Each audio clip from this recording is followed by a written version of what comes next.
here. Can you guys see that? Mm-hmm. The darkest pink stuff, this is where muscle is. So you're really focusing on this structure versus this structure. They don't necessarily look terribly different from each other, but you know based on position, the more dorsally located one is the nerve cord, and the more ventrally located one is the notochord. In every slide that I've seen, where they're all presented kind of in this position. And so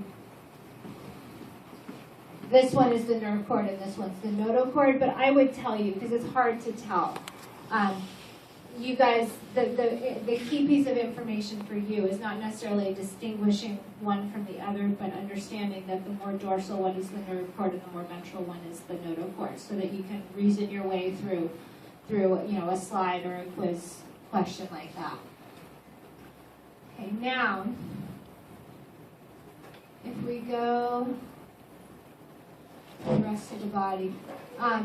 This particular slide I don't think shows the siphons all that well. Many of you will see them better than this. But see how there's a structure right here? That's the excurrent siphon. And the incurrent siphon is right about here, but it got pretty smushed in this slide. I think most of you will see it better than this. Now look right here. There's an oval shape and a really circular dark spot. If I zoom in on that right there, you'll really see these two structures. Okay, so see the oval?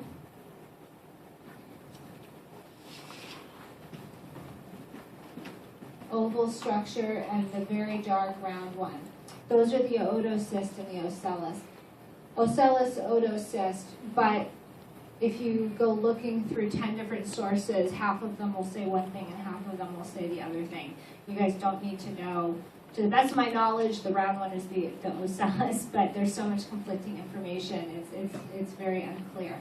As long as you guys understand that they're sensory organs, and in general you know what an otocyst is versus what an ocellus does, then you're good. Okay, now we get to the harder stuff. So if we go back to the big picture, the pharyngeal basket should be in this area, and the endostyle is that hot dog or sausage shape that's located right about here. So the endostyle you can see well, but to see the pharyngeal basket, we're going to have to go in on high power here and just fiddle with the fine focus until you can convince yourself that you see these gill bars. Now, I can already definitely see them. Can you see a line here and a line here? A line here, and as I adjust the focus in here, I can see some other striping in here. So watch as I play with that.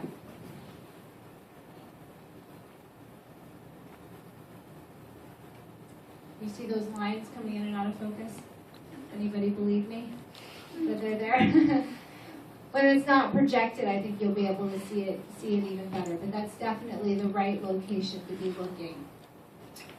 The endostyle on high power, you can see really clearly as the structure here. Okay, and then if we look over in this region, we'll see the heart and the stomach.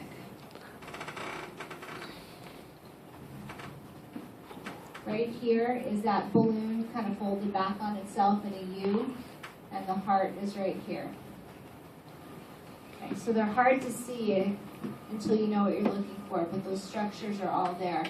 The last thing I want to show you is the adhesive papillae. So this is what I was saying about sort of looking like a trumpet shape, 1, 2, 3, and that's what they use to suction onto the rock so that they can metamorphose into that sessile adult. And that's everything that you need to know about this slide, the tadpole larva.